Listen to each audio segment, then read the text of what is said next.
नमस्कार, जनसत न्यूज में आपका स्वागत है। मैं हूं दिवाकर विक्रम सिंह। पाकिस्तान के प्रधानमंत्री इमरान खान ने भारत पर बेबुनियाद आरोप लगाते हुए दावा किया है कि भारत मौजूदा तनाव का इस्तेमाल करके घुसपैठ के जवाब के बहाने पाक के खिलाफ फर्जी आरोपों का अभियान शुरू कर सकता है। भारत ने जब कश्मीर में अशांति के पीछे जुबानी जंग बढ़ने की वजह बताई तो इमरान इसे ट्विटर पर लेकर चले गए। उन्होंने ट्वीट के जरिए कहा कि पाकिस्तान को निशाना बनाने वाले फर्जी आरोप अभियान के बहाने भारत के लगातार प्रयासों के बारे में दुनिया को आगाह कर रहा हूं। एलओसी के पार घुसपैठ के भारत की तरफ से नए आधारहीन आरोप खतरनाक एजेंडे की कंटिन्यूटी हैं। खान ने यह भी दावा किया कि कश्मीर की हिंसा स्थानीय है, स्थानीय अर्थात लोकल, वहां बाहरी तत्व इन्वॉल्व ही नहीं है। इमरान ने आरोप लगाया कि मोदी सरकार ऐसी नीतियां अपना रही है जो दक्षिण एशिया की शांति को प्रभावित कर सकती हैं। उन्होंने कहा कि इंटरनेशनल कम्युनिटी को भारत के दक्षिण एशिया में शांति और सुरक्षा को खतरे में डालने से पहले उस पर दबाव बनाना चाहिए। उधर पाकिस्तान मुस्लिम लीग नवाज के अध्यक्ष संसद में विपक्ष के नेता शहबाज शरीफ ने भारत के खिलाफ हमला बोला है। उन्होंने कहा कि भारत की तरफ से आतंकी लॉन्चिंग पैड्स के आरोप का मतलब पाकिस्तान के खिलाफ दुष्प्रचार करना है। आखिर में इमरान खान अगर इस तरह की बात कर रहे हैं ट्विटर पर और पाकिस्तान के विपक्ष के नेता इस तरह की बात कर रहे हैं, भारत पर आरोप लगाने की जरूरत क्यों पड़ रही है, जबकि दुनिया जानती है कि पाकिस्तान भारत के कश्मीर को तबाह करने के लिए अब भी कोई मौका नहीं छोड़ना चाह रहा है। इस पर विस्तृत बातचीत करने के लिए और बड़ी डिबेट करने के लिए आज हमारे साथ कुछ खास मेहमान जुड़ रहे हैं और सबसे पहले हम आपका तारुफ कराना चाहेंगे नुसरत अमीन साहब, जो वरिष्ठ पत्रकार हैं, सीधे कराची से जुड़ रहे हैं। नुसरत साहब, बहुत बहुत स्वागत। रिटायर्ड कर्नल शैलेंद्र, रक्षा विशेषज्ञ, जो भारत से नोएडा से हमारे साथ जुड़ रहे हैं। कर्नल शैलेंद्र, आपका बहुत बहुत स्वागत। डॉक्टर यूसुफ खान, जो इंडियन हैं, दुबई से हमारे साथ सीधे जुड़ रहे हैं। यूसुफ भाई, आपका बहुत बहुत स्वागत। आदिल खान साहब, जो बिजनेसमैन हैं, दुबई से हमारे साथ जुड़ रहे हैं, आपका भी बहुत बहुत स्वागत। और थोड़ी देर में रक्षा विशेषज्ञ SP Sinha, retired major general, वो भी हमारे साथ जुड़ेंगे, उनका भी बहुत बहुत स्वागत। लेकिन सवाल शुरुआत सिर्फ और सिर्फ नुसरत खान साहब से, क्योंकि इमरान खान के आरोप कुछ अजीब है, इससे ज्यादा और कुछ नहीं कहा जा सकता। नुसरत साहब, आप क्या कहना चाहेंगे?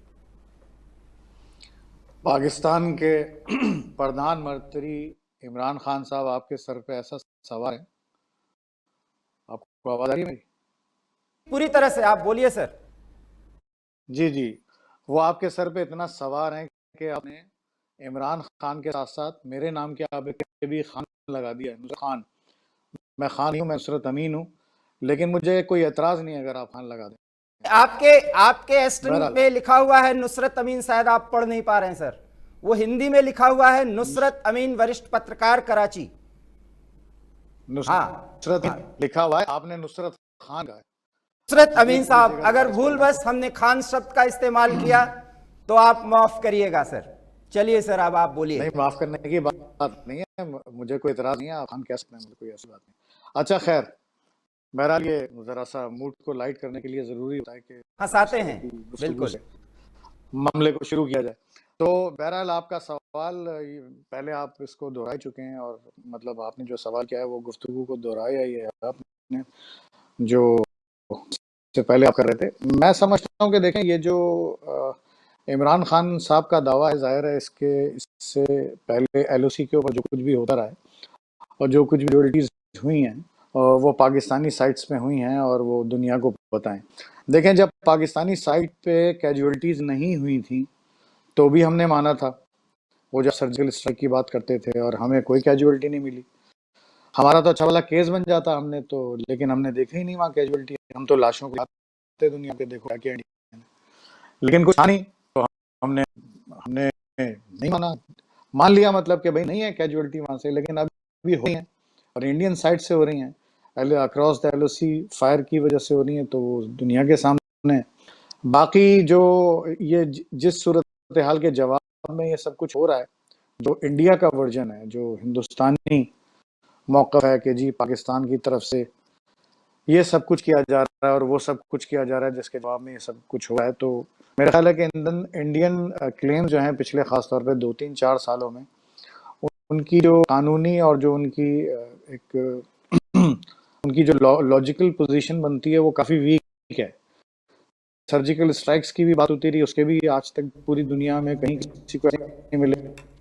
देखिए और जो अभी नुसरत सर, जो कुछ भी दावा किया जा रहा है उसके भी एविडेंस नहीं। सारा कुछ आप वीक बता रहे हैं, लेकिन सर्जिकल स्ट्राइक हुई, एयर स्ट्राइक किया गया, हमने आतंकियों को मारा और पूरे भारत को इस पर फक्र है।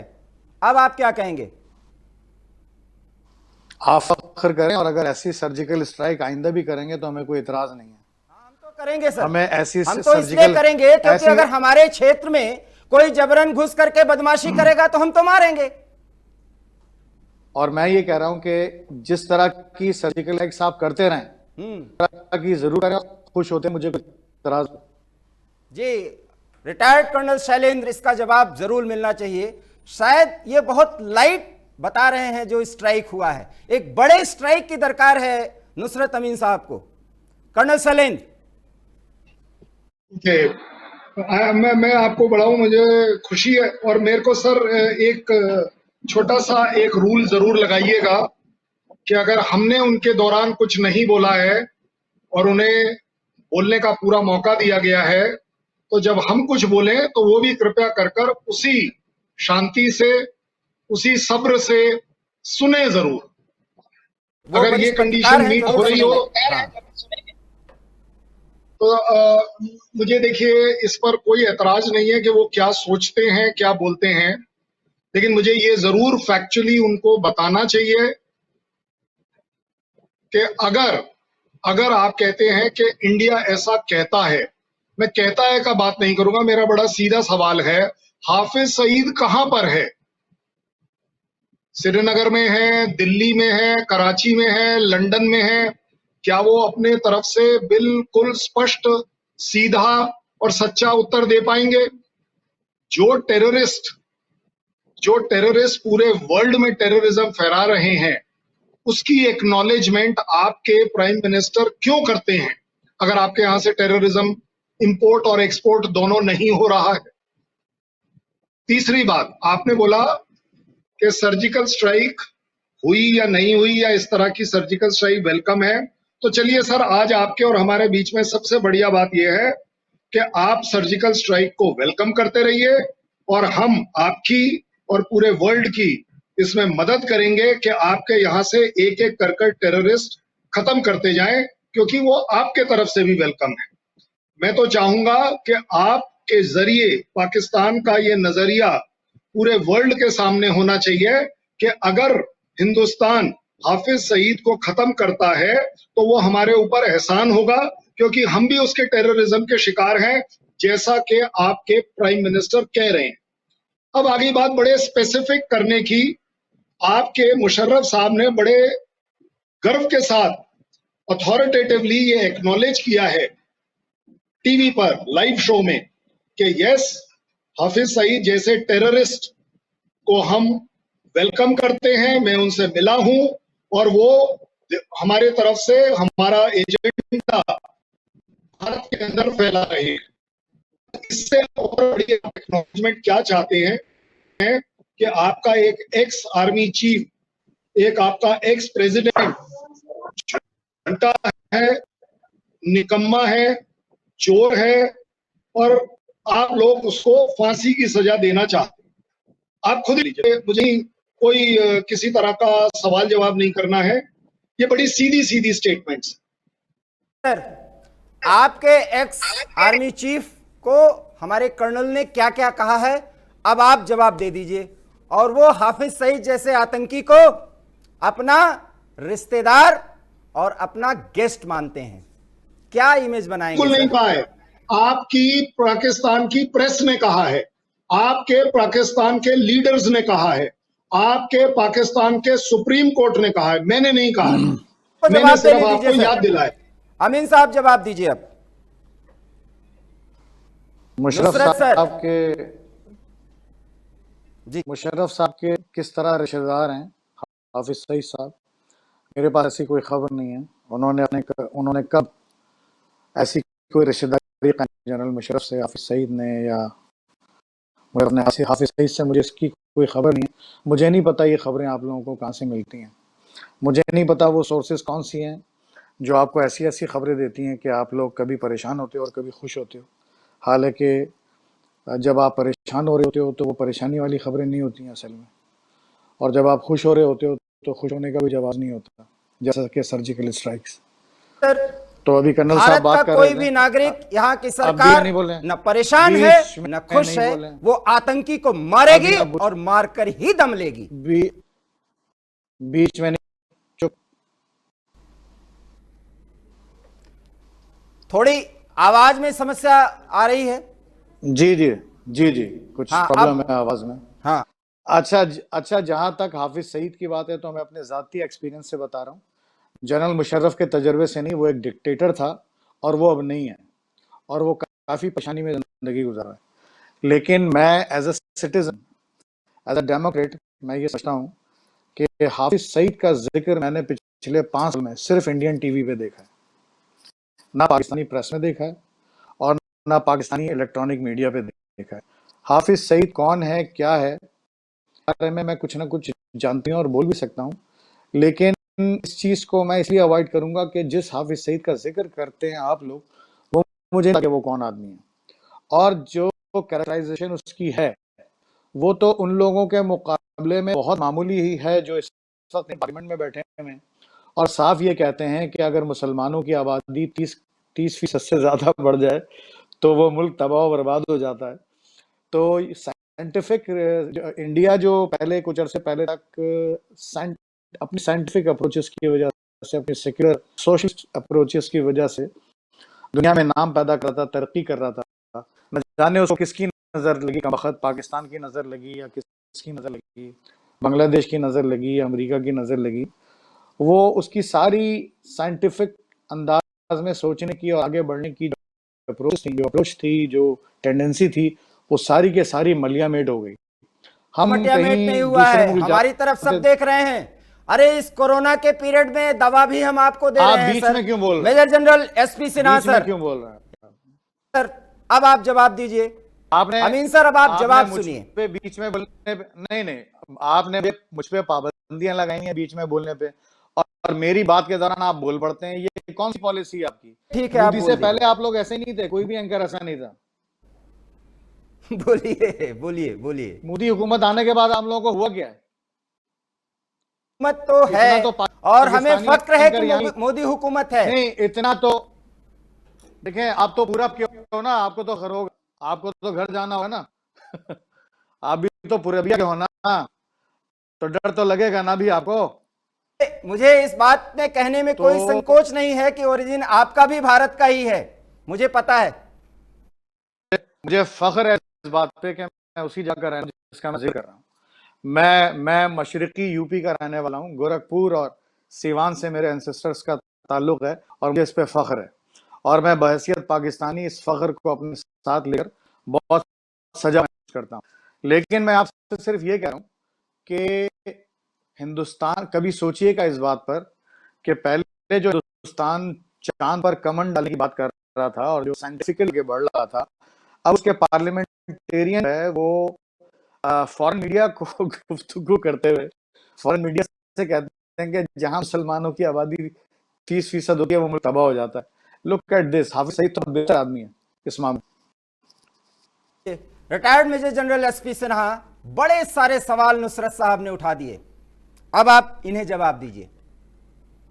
देखिए, पाकिस्तान का चरित्र रहा है कि पाकिस्तान बिलीव करता है कि लाई, डिसीट और डिसेप्शन, झूठ झूठ और सिर्फ झूठ, पहला चीज। दूसरा चीज जो मैं कहना चाहता हूं कि पाकिस्तान मोदी सरकार से और मोदी जी से इतना भयभीत है, इतना डरता है कि जिस ऊंचाइयों कूटनीति की और अंतर्राष्ट्रीय स्तर पे हिंदुस्तान ऊंचाइयों को छू रहा है, वो पाकिस्तान के लिए चिंता की बात है। तीसरी बात है कि पिछले सरकारों में क्या होता था कि पाकिस्तान को इतना स्पेस दिया जाता था आतंक करने के लिए और अब बदमाशी करने के लिए कि वो मनमानी करता था। मोदी जी के जमाने में ये बंद हो चुका है। टिट फॉर टैट, उससे भी ज्यादा, यदि जो सजा डिजर्व करता है उससे भी ज्यादा इसको सजा मिलती है। ऑपरेशन बालाकोट होता है, 250 से ज्यादा लोग मारे जाते हैं। पाकिस्तान अपने प्रेस को अलाउ नहीं करता वहां पे, फौजी एम्बुलेंस तक जा नहीं करता, और ये कहता है कि मिस्टर अमीन कहते हैं कि कुछ नहीं हुआ। एक और बात जो मैं कहना चाहता हूं, मैं अमीन से पूछना चाहता हूं कि पाकिस्तान का कश्मीर के साथ क्या रिश्ता है? Who are you? आप हो कौन कश्मीर के बारे में बात करने के लिए? 26 अक्टूबर 1947 को महाराजा हरि सिंह ने इंस्ट्रूमेंट ऑफ एक्सेशन किस देश के साथ किया? पाकिस्तान के साथ किया या हिंदुस्तान के साथ किया? आप हो कौन? आपका पाकिस्तान के कश्मीर के साथ रिश्ता क्या है, ये बताइए ना, ये मुझे समझाइए। Who are you? Kashmir, Jammu and Kashmir Hindustan का अंदरूनी मैं इसका मैटर है। जवाब लूं, किस तरह से इसका उसको जवाब लूं, इस सवाल का जवाब ही मुख्य है। इसका जवाब नुसरत साहब दें। इसके पहले मैं यूसुफ खान साहब के पास चलता हूं। यूसुफ साहब, देखिए, कल हम लोगों ने जब बात की तो यह हुआ कि दुबई में हम इंडियंस रहते हैं, तो हमें माना जाता है कि हाँ, इंडियंस बहुत अच्छे होते हैं और यहां कोई डिस्क्रिमिनेशन नहीं है। लेकिन एक आग जो पाकिस्तान के मन में रहती है, वो एक पत्रकार की भी जुबानी आपने सुनी, जो वहां के सीनियर जर्नलिस्ट हैं, और वो हाफिज सईद को ही नहीं जानते। एक बड़ा आतंकी जो कश्मीर और कश्मीरियत के नाम पर, भारत को बर्बाद करने के नाम पर क्या क्या कर रहा है, और नुसरत अमीन जैसे सीनियर जर्नलिस्ट उसका नाम ही नहीं जानते। कितने हंसी की बात है। क्या कहना चाहेंगे आप यूसुफ भाई? देखिए साहब, ये नुसरत अमीन साहब से मैं यही कहना चाहूंगा। पहले तो एक चीज ये कि पाकिस्तान जो दखल देता है इंडिया के इंटरनल मामलों में, खासकर कश्मीर के मामले में, उनको बलूचिस्तान को भी देखना चाहिए। बलूचिस्तान का अभी मैं इन्हीं की जो एक रिपोर्ट है, अभी अक्टूबर 2019 में पाकिस्तान आर्मी ने 28 ऑपरेशन किए थे बलूचिस्तान में, जिसमें से 30 लोग लापता थे और बाद में 25 लोगों की डेड बॉडी जो है वो मिली। और इनकी ही एक पाकिस्तान ह्यूमन राइट कमीशन की रिपोर्ट कहती है कि इनकी जो आईएसआई है और फ्रंटियर कॉर्प है, ये पूरी इस साजिश में मिले हुए लोग हैं। तो ये तो पाकिस्तान की खुद ही क्रेडिबल जो ह्यूमन राइट कमीशन है, ये खुद ही एलिगेशन लगाती है पाकिस्तानी आर्मी पे, आईएसआई पे। तो इनका तो कोई हक ही नहीं बनता कि इंडिया के कश्मीर के बारे में बात करें। इनका तो एक कैंपेन जो ये लोग करते हैं, स्टेट स्पॉन्सर्ड डेथ स्क्वाड बनाया हुआ है बलूचिस्तान में, जो कि वहां के बलूच जो बलूच है उन्हें उठाते हैं और उन्हें फिर कत्ल कर देते हैं। तो जिस तरह की एट्रोसिटीज पाकिस्तान में हो रही है, तो आई थिंक इनको खुद उस चीज को देखना चाहिए और अपने इंटरनल मामलों को सही करें, ना कि इंडिया के इंटरनल बिल्कुल मामलों यूसुफ साहब, में मैं जो है आपके दखल पास दे। आता हूं और आदिल भाई से भी अगला सवाल करूं। इसके पहले नुसरत साहब को यह जवाब देना होगा, और जवाब यह देना होगा कि आपका कश्मीर पे हक है क्या, और दूसरा, बलूचिस्तान में जो कुछ हो रहा है उसके बारे में आप क्या कहेंगे, जो डॉक्टर यूसुफ ने पूछा अभी आपसे।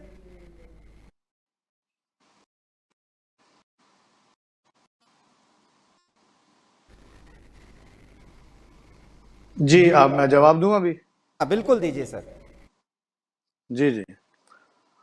यूसुफ साहब जो अभी फरमा रहे थे, तो मैं उसके बारे में बस डिटेल में तो नहीं, बस एक मैंने किस्सा सुना था हमने कि गालिब को जब बुढ़ापे में, मिर्ज़ा गालिब को किसी ने बुढ़ापे में कोई गाली दे दी, तो मिर्ज़ा गालिब ने गाली का बुरा नहीं माना। उन्होंने कहा कि इस उम्र के बंदे को, के आदमी को ये गाली नहीं दी जाती, ये इस तरह की गाली जवान आदमी को दी जाती है, बुढ़ाने के लिए ऐसी ऐसी गाली। वो एक डिटेल है, मैं टेलीविजन पर इस वक्त उसकी डिटेल नहीं बता सकता। तो यूसुफ साहब भाई, मेरे दोस्त, मैं उनसे सिर्फ ये अर्ज करना चाहूँगा कि इनके लोग यकीनन बहुत अच्छे होते हैं। मेरी ज़ाती तौर पर बड़ी अच्छी इंटरेक्शन रही है मीडिया के हवाले से भी, और अगर मैं बाहर होता हूँ, बाहर गया, कहीं भी गया रहा हूँ, तो वहाँ पर भी जो हिंदुस्तानी लोग, किसी भी कम्युनिटी के, किसी भी दिन से ताल्लुक़ रखने वाले, उनसे मेरा तजर्बा अच्छा ही रहा है। तो मुझे कोई नहीं, यूसुफ साहब भी उनमें से एक होंगे। मुझे लगता है कि वो गाली देने नहीं आती। ये फरमा रहे हैं कि बलूचिस्तान में पाकिस्तानी फौज, पाकिस्तानी इस्टेब्लिशमेंट कोई साजिश कर रही। देखें, अगर आप ये कहें ना कि कश्मीर में पाकिस्तानी फौज या आईएसआई या कोई साजिश कर रहा है, या कोई पाकिस्तान की पॉलिटिकल फोर्स या जिहादी फोर्स जो है वो कुछ इस तरह की कुछ प्लान करने की कोशिश कर रहे हैं, कोई ऑपरेशन और इस तरह, तो वो समझ में इल्ज़ाम है, पाकिस्तान पे लगाया जा सके। लेकिन बलूचिस्तान में साजिश क्यों की? बलूचिस्तान में ऑपरेशन होंगे यकीनन। अगर कोई ऐसे एलिमेंट वहाँ मौजूद हैं जो एंटी स्टेट एक्टिविटी में मुलव्विस या क्रिमिनल एक्टिविटीज में मुलव्विस हैं, इन्वॉल्व हैं, तो ऐसे लोगों के खिलाफ तो एक्शन होने चाहिए। कराची में एक्शन ऐसे होते रहे हैं, पंजाब में ऐसे एक्शन होते रहे हैं कि पीके आपने देखा सारी जो निजात मिली है, सारा ये रिलीजियस एक्सट्रीमिज्म और जो रिलीजियस मिलिटेंसी से जो रिलेटेड जो दहशतगर्दी होती रही पाकिस्तान से, और यहाँ पर एक ज़माने में मौजूद जो ट्रेनिंग कैंप्स थे, जो शायद दूसरे कोई यहाँ के टेलीविजन, उनकी वजह से कुछ भी अड़ोस में होता रहा या दुनिया में होता रहा, जो इल्ज़ाम लगाया जाता रहा, तो उसके खिलाफ जो ऑपरेशन तो पाकिस्तान में हुआ ना, में हुआ, फाटा में हुआ, तो ये तो होता है ऑपरेशन। तो बलूचिस्तान में हो गया तो कौन सी बुरी बात है? उसमें कोई गलती हो सकता है उसमें कोई ह्यूमन राइट्स वायलेशन हो गई हो सकता है कहीं कम हुई हो, कहीं ज़्यादा हो गई हो। तो यूसुफ भाई जिस बातों की तरफ इशारा कर रहे हैं वो मामला इतना गंभीर नहीं है, इतना वो बयान कर रहे हैं, लेकिन हो सकता है कि कोई ऐसी चीज जरूर हो जो कंसिडरेबल हो और लेकिन एसपी सिन्हा का जवाब नहीं दिया आपने। कश्मीर में होते कौन है आप बोलने वाले?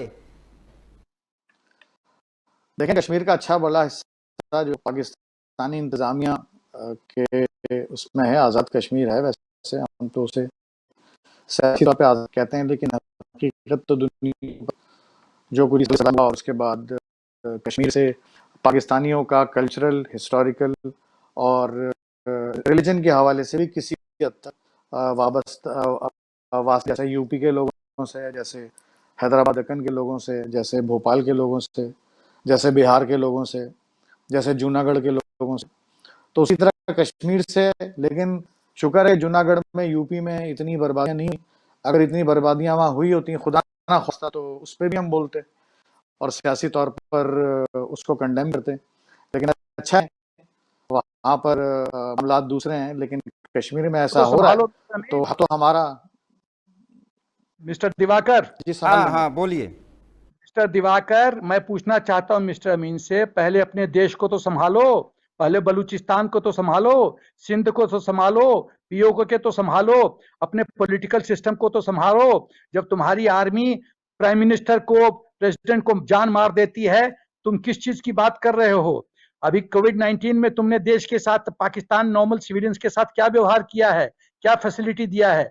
आतंकवाद से इतने पाकिस्तान की आर्मी ग्रसित है, इतना ऑब्सेस्ड है, कश्मीर से इतना ऑब्सेस्ड है, रिलीजन के नाम पे? Who are you? धर्म के नाम पे कश्मीर में हस्तक्षेप करने वाले। कश्मीर हिंदुस्तान का अटूट हिस्सा है, इस पे किसी को हस्तक्षेप करने के लिए कोई हक नहीं बनता है। और यदि हस्तक्षेप करने की कोशिश करोगे किसी भी तरीके से, या तो आतंक के माध्यम से या अंतरराष्ट्रीय, तो तुम्हारी बाहों ममोड़ के तुमको एक ऐसी सबक सिखाई जाएगी पाकिस्तान की, तुम ये अपनी याद रखोगे।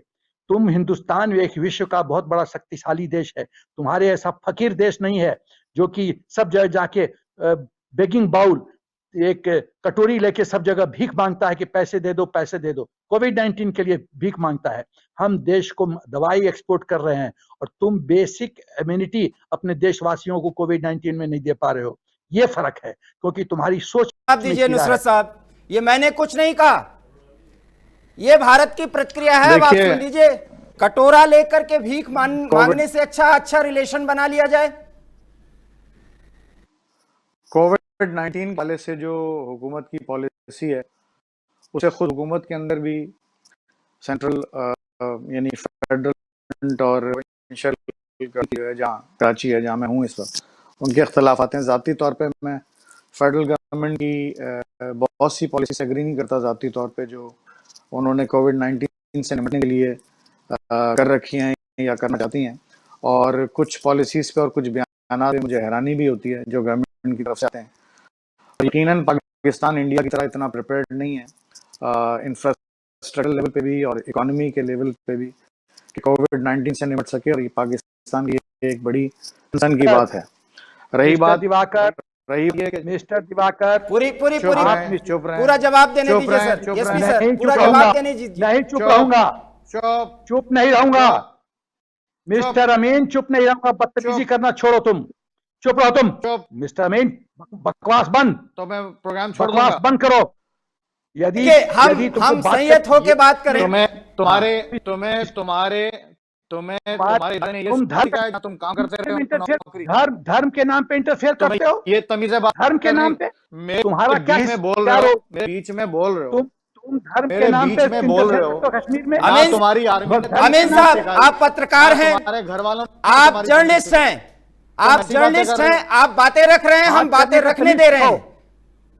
नहीं, मुझ पे तुमने पाबंदी लगाई है कि मैं बीच में ना बोलूं, और मेरी बारी में मेरे बकबक कर प्रश्न रहे हो उत्तर तुम, दो पहले। और बदतमीजी कर रहे हो। मेरे बदतमीजी प्रश्न कर का रहे हो उत्तर दो अमीन। अमीन, मेरे जनरल प्रश्न का एसपी उत्तर सिन्हा, दो। तुम हमें चुप रहोगे तो मैं बात करूंगा। जनरल एसपी सिन्हा, आप तुम प्लीज चुप रहो। चुप रहें। और पाकिस्तान की भड़ास हम निकाल रहे हैं ना, अभी हम और बात करेंगे। हाँ अमीन साहब, आप अपनी बात रखिए। जी, कोविड-19 पे बात होगी जो इन्होंने कही थी, मैं इन्हीं की बात का तो जवाब दे रहा हूं। कोविड-19 पे मैंने बता दिया कि मैं इस शो छोड़ के जाने की बात मत करिए, पाकिस्तान की आप सिचुएशन- मानिए कि आप बहुत कमजोर हैं। आप पीछे कहां चले गए? मैं तो काफी आगे सुधारिए, बढ़ गया। कश्मीर आप नहीं ले सकते। हाँ अब बोलिए। आपको आवाज आ रही है? हाँ पूरी आ रही है, अब दीजिए, जवाब दीजिए। अच्छा, चीख क्यों रहे हैं? इसके बदले क्या मिलेगा आपको? हाँ तो आप चिढ़ा रहे हैं, आप भी साइकोलॉजी को पकड़ रहे हैं, आप ऑफिसर्स को टीज कर रहे हैं सर। आप चीख क्यों रहे हैं? इससे काम चल जाएगा आपका प्रोग्राम। देखिए सर, शो छोड़ने की धमकी मत दीजिए। आप पत्रकार हैं और पत्रकार के तौर पर अपने देश का रिप्रेजेंटेशन कर रहे हैं, तो अपनी बात रखिए। चले मैं शो नहीं छोड़ रहा, ठीक है? अब आप रखिए। मुझे एक सवाल का जवाब दें। बहादुर वही मैं भी होता है मैं जो भी बात सुने और बात का जवाब दे। बहादुरी से बैठे रहिएगा, शो मत छोड़िएगा, हम शो पूरा 1 घंटा आगे बढ़ाएंगे। आप जवाब दीजिए। मुझे बहादुरी या बुजदिली का कोई क्लेम नहीं है, ठीक है? इस चीज से मैं जरा सा आजाद हूं, चीजों से, इन बच्चों वाली बातों से, फजूल बातों से, जज्बे से। कश्मीर पर आपने रिलीजन को लाया है, वो फैक्ट नहीं है। हम आदिल खान से जवाब लेंगे, लेकिन आप अपनी बात रखिए। क्यों? कश्मीर में अच्छी बड़ी कम्युनिटी है, हिंदुओं, हमारे हिंदू कंसर्न है, उस वजह से कश्मीर के हालात की वजह से हमारे यहाँ के हिंदू कंसर्न है। रिलीजन क्यों ना लाऊं मैं? आपको पता नहीं है? आपको पता है? आपने कोई बात की कि कितने हिंदू वहां से छोड़ करके गए हुए हैं और वहां क्या हुआ है? कश्मीर आप अब मुस्कुरा रहे हैं, अभी आप नाराज थे।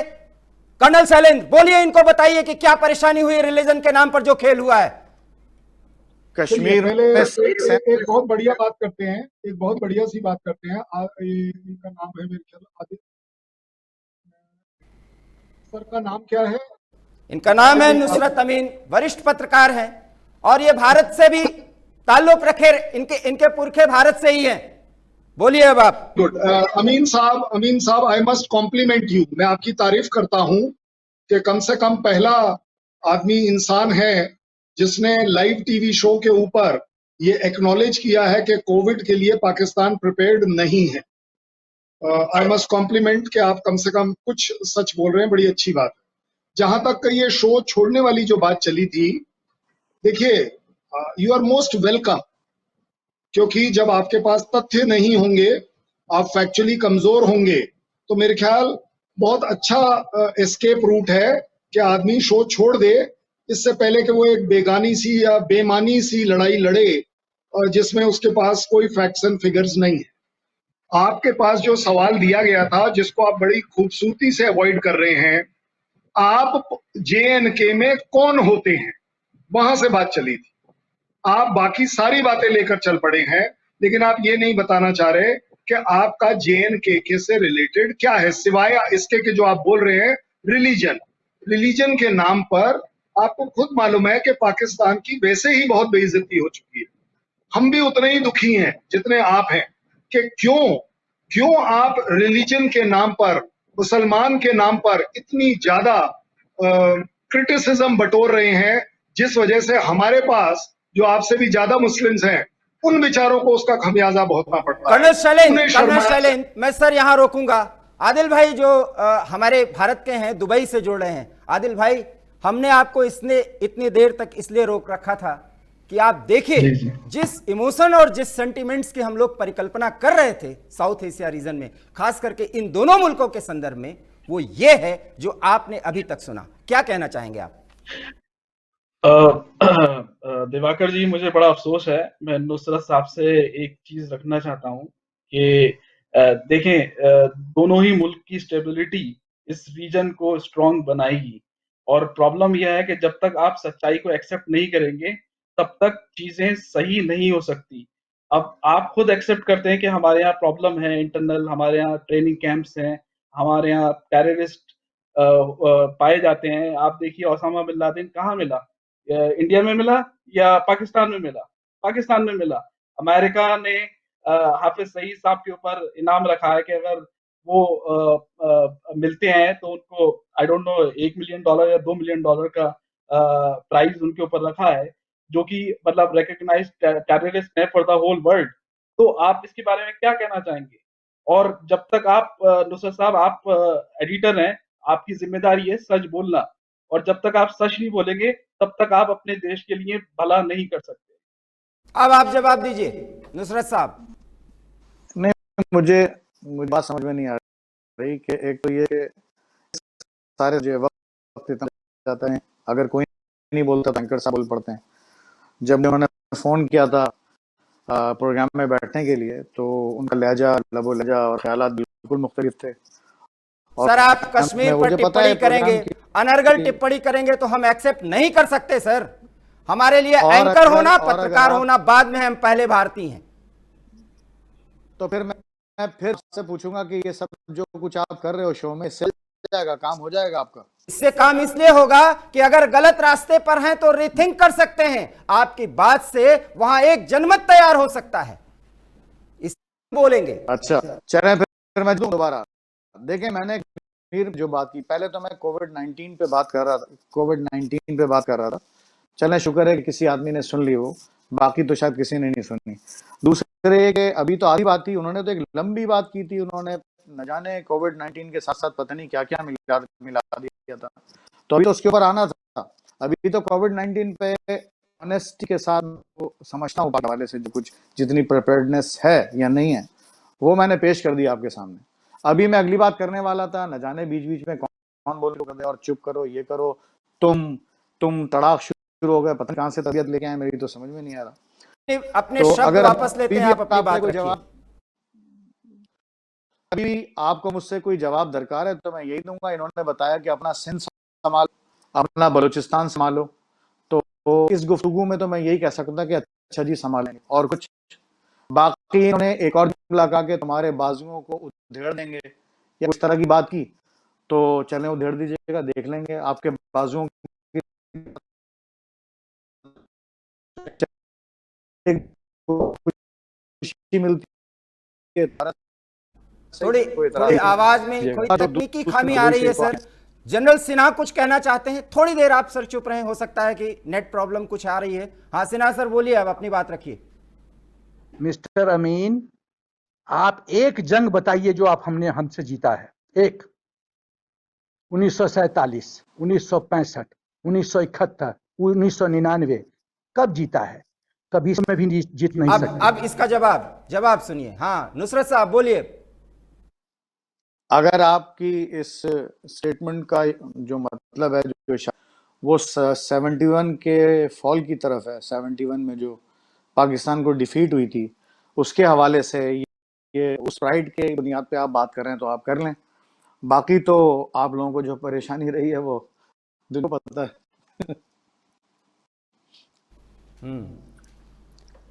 ये जो कहना चाहते हैं कर्नल शैलेंद्र, जो ये कहना चाहते हैं कि 71 में तो आपने हरा दिया था, इसके बाद आप कुछ नहीं पाए थे, अब जरा बताइए इन्हें।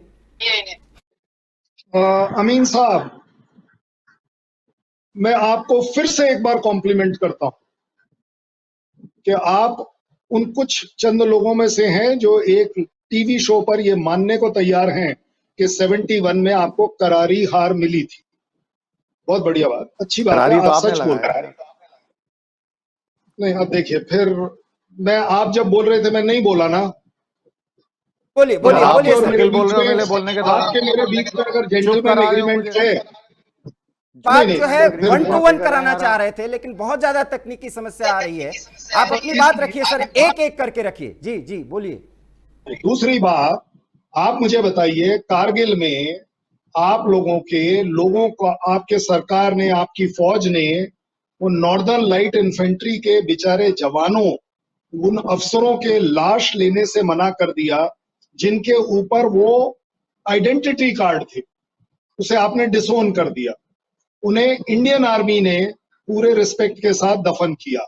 लेकिन ये बात यहां खत्म नहीं होती, आपने उन्हीं लोगों को बाद में सरकारी तौर पर अवार्ड भी दिया कि हाँ जी आप वहां लड़े थे। तो एक तरफ तो आपने बोल दिया कि वहां पर हम थे नहीं, और आप एक बात बता दीजिए, आपका जो कहना है कि भाई आपने और कहा क्या पा लिया, मैं तो कह रहा हूं आप मुझे ये बताइए हमने कहा नहीं पाया। हमने आपके साथ हर बार जहां दोस्ती बढ़ाने की कोशिश करी, और अगर आप किसी भी वजह से, देश के कैरेक्टर के वजह से आपने गद्दारी करना फितरत में रहा और आप हर बार पीठ पे छुरा भोंकने की कोशिश करते रहे, तो जवाब तो उसका आप ही को मिला है। इसका हमें जवाब कोई लीजिए, ऑब्जेक्शन नहीं है। इसका जवाब लीजिए। अमीन सर अब आप बोलिए। अब एक ज़माना था जब इंडियन टेलीविज़न पे बैठते थे और अच्छे अच्छे एनालिस्ट, इंटेलेक्चुअल्स और उनकी गुफ्तगू, जो शब्द वो इस्तेमाल करते थे, जो जर्नलिस्टिक सेंस, जिस जर्नलिस्टिक सेंस के साथ इवन जो मिलिट्री एनालिस्ट होते थे वो इख्तलाफ करते थे, अपोज करते थे, लड़ते थे, लेकिन जो उनका थ्रो होता था, जो उनकी स्पीच होती थी और जो जो अंदाज होता था वो सुनने वाला थे। लेकिन फिर यही कहूँगा कि पिछले 5-6 साल में जो इंडियन मीडिया के साथ हुआ, अब आप देखें करारी, ज़र्ब, फितरत, आप किसी कौम को, किसी कम्युनिटी को उसकी फितरत के तौर पर कैसे जज कर सकते हैं?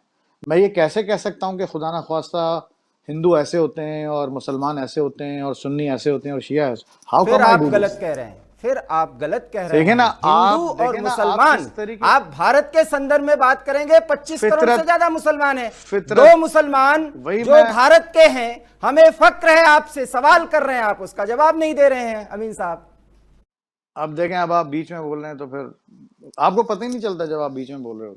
ये भी मुझे लगता है शायद। दीजिए दीजिए अब आप जवाब। देखें, सबके लिए एक एक जाब्ता रखें, सबके लिए ना एक जाब्ता रखें। तो ये कर्नल सैना साहब और एसपी सैना साहब, कर्नल साहब, आदिल साहब, यूसुफ साहब, इन सब के लिए और मेरे लिए जाब्ता एक होना चाहिए, कोड एक होना चाहिए कि अगर सबके, जब आदमी बोल रहा है तो दूसरा खामोश रहे। मेरे लिए आपने, मेरा ख्याल है शायद यही चल रहा है, इसीलिए मैंने छोड़ दिया था, पता है आपको, इंडियन सर आप टेलीविजन पे बोलिए आना। बोलिए आउट ऑफ आप बोलिए। फ्रस्ट्रेशन मैं बोल रहा हूँ, आउट ऑफ, ये भी काम की बात है, ये भी इंडियंस हमारे ऑडियंस हैं जो कि बहुत मेंटली हेल्दी ऑडियंस है दुनिया के, उनको ये पता चलना चाहिए। मैंने, यकीन करें, बहुत शौक से मैं, चाहे जी टीवी हो, चाहे अब तक आज तक टीवी हो, चाहे दूसरा कोई चैनल हो, कोई रीजनल चैनल, मैंने तो यूपी के और दूसरे सूबों के रीजनल चैनल तक पे मैंने बातें की हैं। लेकिन जो सिचुएशन 3 से 4 साल में बिगड़ी है, एंकर्स के जो हालात हैं, उनकी जो जबान खराब हुई है, जिसमें बड़े बड़े नाम हैं, बड़े नाम, जो उनकी जबान बिगड़ गई है, जो खौफ उनके चेहरों पे रहता है, जो एनालिस्ट की जबान हो गई है, जो हाइपर, ये तो पाकिस्तान में था पहले, हाइपर हो जाते थे, जज्बाती थे, जो है वो चेहरे पे जो है वो क्या कहते हैं, रिकत आ जाती थी। ये इंडियंस पे मैंने नहीं देखा था। ये मेरा ख्याल है कि एक्सट्रीमिज्म से, अगर लीडरशिप में एक्सट्रीमिस्ट एलिमेंट हो तो वो ट्रिकल डाउन करता है अवाम पे और सहाफत पे और जर्नलिस्ट पे और मीडिया पे। तो पहले जिन चीज़ों से हम अब निकल गए, खुदा का शुक्र है, जिन चीज़ों से हम बच के निकल आए किसी ना किसी तरह, चाहे जो भी हमने सेक्रीफाइस किया हो, मुझे लगता है इंडिया अब वहाँ आ रहा है। अल्लाह माफ़ करे, हमें तो खुदा ने किसी तरह बचाया है और कोविड-19 से भी बचाया इसी तरह, मुझे नहीं पता किस तरह बचाएगा अल्लाह। लेकिन ये जो वेव है, ये हाइपर हो जाने वाली और इलॉजिकल बातें करने की, बीच बीच में बोलने की, एडजेक्टिव्स इस्तेमाल करने की, कम्युनिटीज को टारगेट करने की, बुरे बुरे शब्द इस्तेमाल करने की, ये पहले नहीं थी इंडियन मीडिया पे, ये अब हुई है। ये कुछ लगता है जैसे पाकिस्तान में ये बहुत पहले थी, जब पाकिस्तान में भी एक्सट्रीमिस्ट थी लीडरशिप, यहाँ की पॉलिटिकल लीडरशिप, तो हम उस फेज से निकल गए खुदा का शुक्र। लेकिन इंडिया उस फेज में आया, मुझे कोई कनेक्शन है इस चीज का। इंडियन मीडिया जो है अब उस तरीके से सोबराइटी के साथ प्रोफेशनली बिहेव नहीं करता।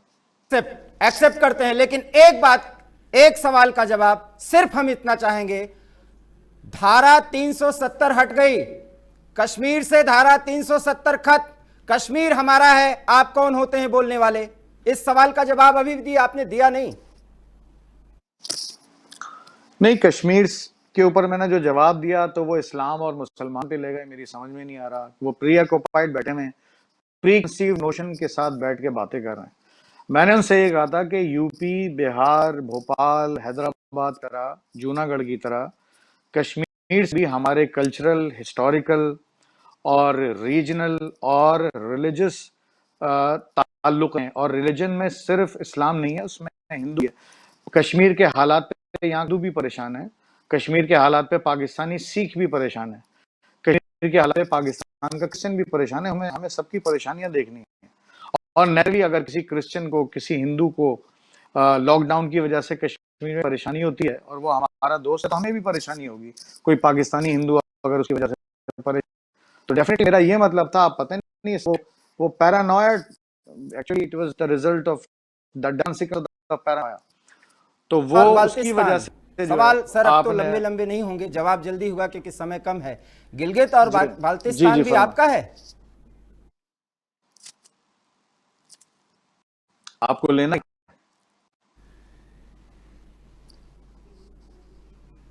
आपको लेना है तो आप कोशिश कर लें लेने की। हम तो कोशिश शुरू कर दिए हैं, हमने तो कोशिश शुरू कर दी है। शहादत से हम डरते नहीं, हमने तो शुरू कर दी है। चलें करें, कोशिश करें। हाँ तो ठीक है, हम कोशिश करेंगे और आप उस कोशिश को खत्म करने की कोशिश करिए। आदिल खान सुनिए, यही बात है, दो तरह की लड़ाई है। हम जुड़ना भी चाहते हैं तब ये हमें चिढ़ाया जाता है, जब हम दूर होते हैं तो कहा जाता है कि आप तो दूर हो रहे हैं, आप तो वो हो गए जो पहले हम थे। पूरा एनालिसिस सुनिए एक वरिष्ठ पत्रकार का। आदिल खान साहब जवाब दीजिए। नुसरत साहब, मैं आपसे इस अल्फाजों की उम्मीद नहीं कर रहा था, क्योंकि आप बहुत सेंसिबल आदमी लग रहे हैं मेरे को। जो चीज सही है उसको आप एक्सेप्ट कर रहे हैं, जो चीज गलत है वो आप उसको रेज कर रहे हैं। मेरा सिर्फ आपसे यही कहना था कि आप जो चीजें पाकिस्तान के अंदर प्रॉब्लम कर रही हैं उसको आप एक्सेप्ट क्यों नहीं करते, उसके ऊपर आप काम क्यों नहीं करते कि जो टेररिज्म, जो एक्सट्रीमिस्ट लोग हैं उनको जेल के पीछे होना चाहिए, जैसे हाफिज सईद साहब है या और काफी सारी जमातें हैं जो आपके यहाँ ऑपरेट कर रही हैं, उनके खिलाफ अभी तक पाकिस्तान गवर्नमेंट क्यों एक्शन नहीं ले रही है? उसकी वजह यह है कि आपके यहाँ जो गवर्नमेंट है वो वीक है, वहां पर आर्मी एक्चुअली डिफैक्टो रूल करती है और इमरान साहब जो है वो कठपुतली की तरह आर्मी के इशारों पर काम कर रहे हैं। तो मेरा मानना यह है कि आप सीनियर जर्नलिस्ट हैं, इसकी जिम्मेदारी आपको लेनी चाहिए और आपको ये सवाल अपने देश से पूछना चाहिए कि हम गवर्नमेंट किस लिए चूज करते हैं, कि अपनी बेहतरी के लिए। तो आप इंडिया के लिए, आप पाकिस्तान के लिए किसके लिए गवर्नमेंट चूज कर रहे हैं? आप पहले अपना you make your house in order, फिर आप देखिए दुनिया की तरफ, क्योंकि पूरी दुनिया आपको रिजेक्ट कर चुकी है, आपके सारे क्लेम को रिजेक्ट कर चुकी है। आपने 370 के लिए पूरी दुनिया में शोर मचाया, किसी ने आपको एक्सेप्ट नहीं करा। उसकी वजह क्या है? क्योंकि आप पे कोई बिलीव ही नहीं करता, पूरी दुनिया आपके खिलाफ है। उसकी वजह यह है कि आपके यहाँ आपकी जो सिक्योरिटी ISI है या फिर आपकी आर्मी है, क्योंकि सबको पता है कि यही रूल कर रहे हैं यहाँ पर, गवर्नमेंट है ही नहीं बेसिकली। जी डॉक्टर यूसुफ खान साहब, आप भी कुछ सुझाव देना चाहेंगे? अभी अमीन साहब मान नहीं रहे, वो तो मानते हैं कि हम लोग समझदार रह ही नहीं गए। बोलिए सर, डॉक्टर यूसुफ खान। जी, अमीन साहब ने जो बातें रखी है, मतलब ही इज रीजनेबल। कुछ चीजों में इन्होंने जो चीजें हैं, चाहे वो कोविड-19 की हो या वॉर जो ये 70s वाली जो हारे थे, या इसके अलावा भी जो मीडिया का अपना एक्सेप्ट इन्होंने किया है। लेकिन आप अमीन साहब हमारा गुस्सा ये समझे कि मैं आपको एक रिपोर्ट डेटा जो अभी पिछले एक साल के अंदर, मतलब इस साल के अंदर 50 मिलिटेंट अभी कश्मीर में मारे गए हैं, तो क्या ये सबूत नहीं है? और हमारा जो गुस्सा है, हमारे 20 सोल्जर शहीद हुए हैं इस चीज में, और ये सारी चीजें प्रोवोक करी गई है पाकिस्तान की सॉइल से, ये सारा चीज निकली है वहां से। दूसरी चीज, अगर आप देखें कि जितने भी इंटरनेशनल टेररिस्ट है वो पाकिस्तान में मौजूद है या नहीं है, इस चीज को आप नकार सकते हैं? जवाब दीजिए नुसरत साहब। देखें भाई, ये जो आप बात कर रहे हैं, जैसे वो पुलवामा वाला वाक़या था, या जो वानी का जो वाक़या था, या जो कल उसके साथियों के साथ जो हुआ, ये कहाँ से पाकिस्तानी है यार? उनकी नाई को मारा गया, पाकिस्तानी नंबर नहीं था, आपने बना एक दिया था पाकिस्तानी ये देखो ना, अब बातें सुने आप अपनी। से। अच्छा, एक आप, मैं खुदा ना करे कंपेयर नहीं कर रहा, आप भी बहुत अच्छे जर्नलिस्ट हैं, आपको मैं बहुत अरसे से जानता हूँ। मैं रोहित सरदाना की मिसाल दे रहा हूँ। वो जिस लेवल का और जिस टीआरपी, हाई टीआरपी का एंकर था, वो एंकर है, और अल्लाह करे कि और आगे बढ़े। वो उन्होंने जो है वो समझ लिया था कि जी ये उड़ी का जो वाक़या है और ये जो पुलवामा वाला वाक़या है, ये पाकिस्तानी है, और सबूत मिल गया है, और ये मिल गया है, वो मिल गया है। देखें, पठानकोट या शायद गुरदासपुर में कुछ हुआ था, तो पाकिस्तानी इन्वेस्टिगेटर्स गए थे, तो लगे कि मामला क्या है। कोई भावलपुर का कोई नंबर ट्रेस हुआ था, पाकिस्तानी भावलपुर जो है, वहाँ कुछ हुआ था, तो हम सोचने लगे कि भाई क्या यहीं से कोई गया था, क्या चक्कर है ना पड़ा। न्यूट्रलिटी के साथ देखना पड़ता है चीज़ों को। उसके बाद वो मामला कहाँ गया, जो वहां पहुंचे वहां उनको कुछ नहीं मिला, कहाँ से गड़बड़ हुई मुझे कुछ नहीं पता, वो चीज भी एस्टैब्लिश तो नहीं हुई। लेकिन पुलवामा या उड़ी या अभी जो वानी है, अब आप कह रहे हैं वानी को पाकिस्तानी बना देता। अरे भाई, अगर वानी ने पाकिस्तानी झंडा लेके पाकिस्तान जिंदाबाद का नारा लगाया, तो मेरा या पाकिस्तान का इसमें क्या कसूर है? आप अपने हालात ठीक करो ना। हथियार उसके पास क्या है? हमारा समय समाप्त हुआ। जनरल सिन्हा और कर्नल शैलेंद्र सर, यही बात हम डिस्कशन करते हैं कि पाकिस्तान ये मानता है कि इसमें हमारा दोष क्या, बहुत ही छोटे, बहुत ही कम पैसे में वो हमें परेशान करता है, और उस परेशानी के लिए हम लगातार लड़ रहे हैं, जिसको हम प्रॉक्सी वार कहते हैं। इस प्रॉक्सी वार का पूर्ण वार होना अब जरूरी हो गया है, और गिलगित बाल्टिस्तान और पीओके का मुजफ्फराबाद, जिसको हंस करके इन्होंने टाला कि लेना हो तो ले लीजिए, तो अब हमें अपनी ताकत दिखानी होगी। ऐसे में एक बड़ा सवाल है कि नुसरत अमीन साहब, आप कहें चाहे जो कुछ भी, शहादत तो भारतीय सेना दे रही है, उस शहादत के साथ 130 करोड़ की जनता है। कम से कम संबंधों को सुधार कर एक पड़ोसी के नाते हम आगे बढ़ सकते थे, जिसकी दरकार भी रही, लेकिन आप सभी उसे स्वीकार नहीं कर रहे हैं। तो ठीक है, हम एक और बार सही, होगा जरूर आर पार, क्योंकि कश्मीर भारत का था, है और रहेगा। हमें अपने अपने एक एक जवान के शहादत का बदला लेना है, और उसे लेकर के रहेंगे, चाहे आप इसको कुछ भी माने। आप सभी चारों मेहमानों का बहुत बहुत धन्यवाद, आप हमारे इस शो में शामिल हुए। और नुसरत अमीन साहब, आप पत्रकार हैं सर, नाराज मत होइएगा, लेकिन तथ्यों पर बात करना, फैक्ट्स पर बात करना हमें भी आता है, लेकिन फैक्ट्स के नाम पर किसी बात को कह करके हंस देना, शायद यह सत्य से भागना होता है। और हारा हुआ व्यक्ति इस तरह से चिढ़ा करके बात करता है, उसका जवाब बराबर दिया जाएगा। आप पत्रकार भी हैं और पाकिस्तानी भी हैं, और हमें फक्र है कि मैं भी पत्रकार हूं, मैं हिंदुस्तानी हूं। शब्दों का जवाब शब्दों से जरूर मिलेगा। इसके लिए अगर आप भाईबंदी नहीं स्वीकार करते हैं तो ठीक यही सही। फिलहाल जनसत न्यूज पर इतना ही। आप हमारे साथ बने रहे, इस डिबेट में शामिल हुए। अगर आपको हमारा ये डिबेट पसंद आया हो तो हमारे इस डिबेट को लाइक करिए, शेयर करिए, और हमारे चैनल जनसत न्यूज को सब्सक्राइब करिए। बहुत बहुत धन्यवाद। नमस्कार।